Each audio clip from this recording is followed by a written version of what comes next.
Our delinquency rate for rents is close to none. It's almost zero because of the back-end system that we have.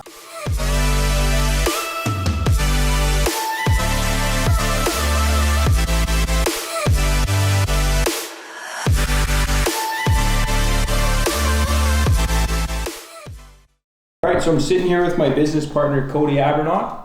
He is 50-50 partners with me in Greenstone Asset Management, which is our property management firm, and we manage most of our shared properties, as well as a couple of ones that I own separately. And Cody does an awesome job here keeping everything together. So essentially, I'll let him take it over here, and he can just talk about what he does on a daily basis, how he keeps this madhouse rolling, and how essentially, well, go ahead, Cody. You can talk about that, and then I'll ask you some questions after. So basically, for managing these properties, what it entails is daily I inspect every property we have. So that encompasses, I go to every unit, I go look around, make sure, go around the building. If there's a flood, you can see oftentimes there's humidity in the windows, so that's a good little hint. But just to check everything, if there's any garbage, something's broken, something looks like space, I'll take note of it and we'll deal with it later on.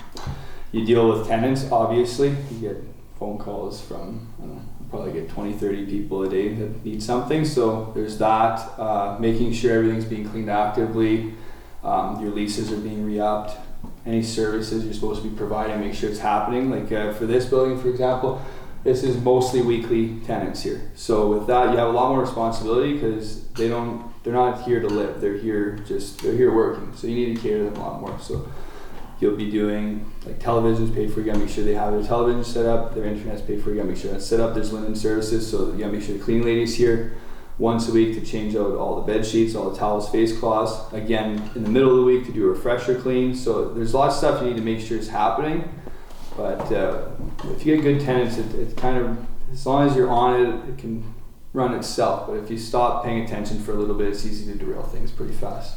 Okay, so let's talk about how we're trying, our system to try and increase the rent systematically and what we're doing. So we've found now with weekly tenants, what's our average weekly rate? So our weekly rate on average for 2 bedrooms around $480 a week. So with that, like I said, they got the linen services, they have television and internet and cleaning services. So that's the only differences, and we supply a fully furnished unit, which we can do for monthlies. But to give you an example of the difference, this unit monthly, fully rent, they're fully furnished, is $1,000 a month.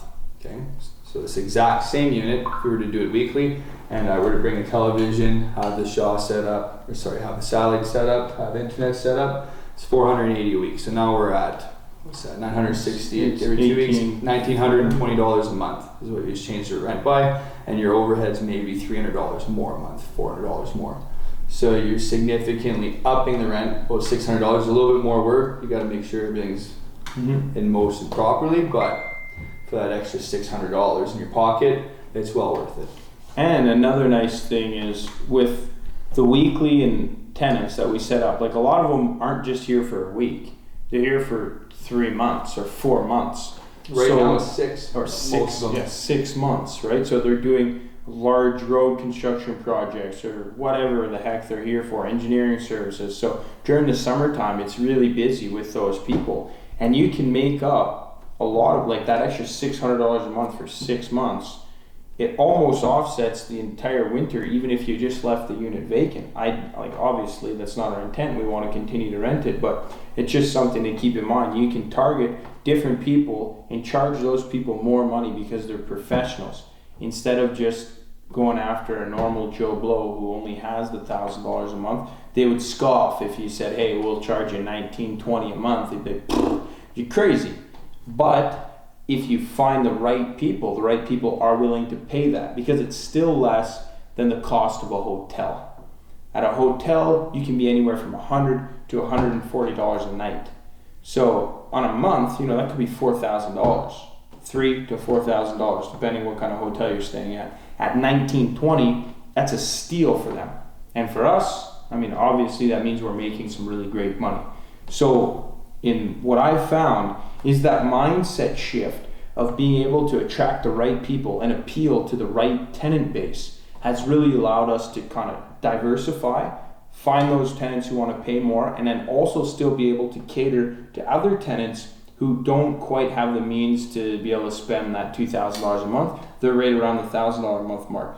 We do not, however, go after, and I said this earlier, but we do not go after tenants who are going to have a hard time paying $800 or $900 a month.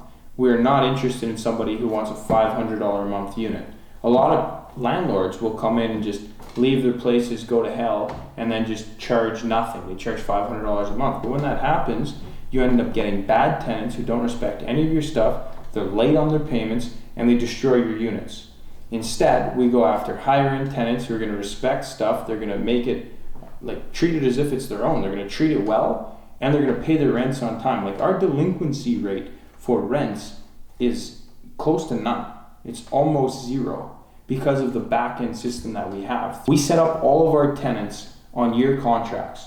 So when they come in with us, they give us a pre-authorized debit form or they give us a credit card authorization. Most of the time they give us both when Cody's really good at his job. And so essentially that gives us the power to debit their bank account every single month. So we don't have to chase people for rent. We're not running after cash or e-transfers or this or that. The money is automatically pulled out of their bank accounts every single month. So for us, that makes this a very hands-free operation, and Cody's not running around every day trying to collect $500 from this guy and $400 from this guy, because he would lose his mind when he's trying to do that on 140 or 150 units. Now, it's all done automatically through our back-end system at the head office, and everything works extremely well. So when we're trying to scale this business as we're doing now, the biggest portion of this is that back end and making sure the back end system can work. And once that back end system works and Cody keeps doing what he's doing on the ground here, pretty soon all we're going to have left to do is just slowly rotate out the tenants. You have a couple tenants leave a month, sign up a couple more new tenants. That's going to be the bulk of Cody's job instead of right now where he's running. Well, why don't you explain the rest of the stuff that you do? Well, even like you're saying, you made a really good point, like renovating these units and charging a higher rent, getting a better tenant. All these buildings when we started, our NSF rate right now with the most tenant or units we've had in tenants is lower than it was when we had about maybe 70% of what we have right now. So we got rid of those problem tenants that are paying $500 a month. It's not that wasn't the problem, but those tenants tend to be the ones that are destroying the units. So we got rid of those ones, and everybody's paying their rent on time right now. We barely have any NSFs this month. With COVID, I thought that would be our worst month by far. Everyone's getting told not to pay their rent. We had more people pay their rent that March than any other month up until then. So it's been consistently getting better every month. Yeah. And we've been upping the rent every month. So you think we're charging more, it should be less people paying the rent. No, it's not the case at all. So you want to talk about how you're managing construction and the other part of the business that you're managing as well? So yeah, I manage the properties, the tenants. I also manage our construction and the renovations of these properties. So this building's pretty well done. There's some minor aesthetic stuff, but our other properties, as you've seen, there is extensive work to be done. Well, most of it's been done, but with that, I'm pretty busy. I make sure our guys are there every morning. We have a job briefing. Weekly, we do our whole weekly goal, what we expect to get finished. So that way, it lets us finish these units in a fast time. Like I said, my first unit was over a month to finish the rental. Now we're 2 weeks, 3 weeks, whatever the size of the unit is done. That's from gutting the entire thing to a completely finished product. So it's a lot of work to start these things, but we're running them very efficiently now. Our construction company is going very well. They're renovating our units very fast and very efficiently. Very nice.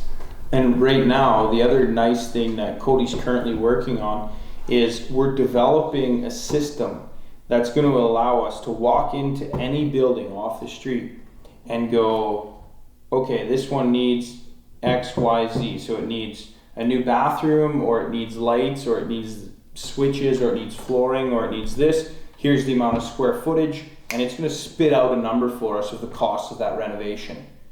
That system that we're going to be able to do, we're going to walk into any apartment that we prospectively want to buy, and within a matter of a couple hours to do our own inspection, we're going to have an exact spit out product and saying, here's the renovations that need to be done, here's the cost that that's going to cost us, and here's the time frame we should expect all of this to be done in. With, like, it's so accurate. Because right now, I mean, we're we have been learning. You know, we're just doing unit after unit after unit, but all the units, especially in these bigger buildings, are pretty much the same. You got 1, 2, or 3 bedroom units. The layouts are the same. The square footage is the same. The cabinets are the same. I mean, there's not that much. It's not rocket science. No. So once you figure out the exact amount of stuff you need for this square footage, this square footage, this square footage, it's just a plug and play system. And we're able to easily and efficiently create these lists of stuff that we can do for renovations and know that our costs are going to be bang on. So when we go to offer on these buildings, this is a really important part here. When I walk into a building and the guy says he wants $1 million for this building, well, we can quickly go in and say, okay, he wants $1 million. We know this renovation is going to cost us $222,000. So now we have some serious negotiation power with this guy when we can say, hey, why don't you knock $150,000 off of there, because here's all the renos that we got to put in to bring it up to par so it's rentable. And actually knowing your numbers, not just thinking you know your numbers or bullshitting somebody, but really truly knowing your numbers. You can come in there and seem like you're the expert. I don't care if the guy's owned a building for 10 years. It doesn't matter. If you go in and you say, this is going to cost this much, this is going to cost this much, this is going to cost this much, here's the proof backing it up, it's really hard for somebody to argue with that. You say, this is what it is, and this is what I want off. And most of the time, when I'm doing this now on other buildings, people are just caught off guard. They're like, okay. Like they got nothing else to say because we just took away all their leverage. They can't bullshit us and say, oh no, that's okay. That's not a big deal. Like, we know it's a big deal. And because we're doing so many of them, we know exactly what the cost is to be able to repair these things. Yeah, we genuinely know. That's the thing, like you're saying. It's not us, oh, this is what this is going to cost, and guessing, trying to, ruse them or something. No, this is the exact cost, and we know that now with this system walking out of the building. So I'm super excited about that. We can literally walk out the door after an inspection. Okay, it's going to cost us $200,000. Exactly. And here's a good example. We're actually negotiating a property right now, one that we checked out on, last Thursday, a week ago from today. Yeah, up in Red Rock. And tomorrow, we actually have to send that stuff out tonight, but tomorrow we're going to be negotiating a whole new deal with them because we found significant problems. And we're getting so good at it now that we don't even have to call a property inspector to come in and inspect and tell us what's going on with the building.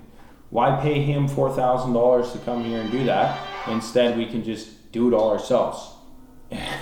And we actually, because we did get somebody to go, was that with you? Who was that with?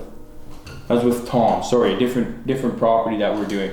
We actually got the inspector to go in and he did his full inspection, he did everything. He missed the fact that the basement flooded, completely flooded and was rebuilt. He missed it, he had no idea. So hiring a professional is not always, like if you don't know what you're doing, yeah, most of the time hiring a pro is great, but pros don't always catch everything. So if you can train yourself to understand and to learn like we're doing now, I mean, I can walk through a building and because we know them so well, it's very rare that we're going to miss something because we know where all the problems, we know where the leaks are happening, we know the hot water tanks, we know the plumbing systems in the buildings, we know all of this. So it's really nice now to just walk into these standard 17 unit buildings and be like, this, these are all the problematic areas and this is what we're going to be offering on the property. So yeah, I guess that's all I got for you guys for today. So thanks a lot for watching. I hope this was educational for you. I hope you're able to learn something, and I'll see you guys next time.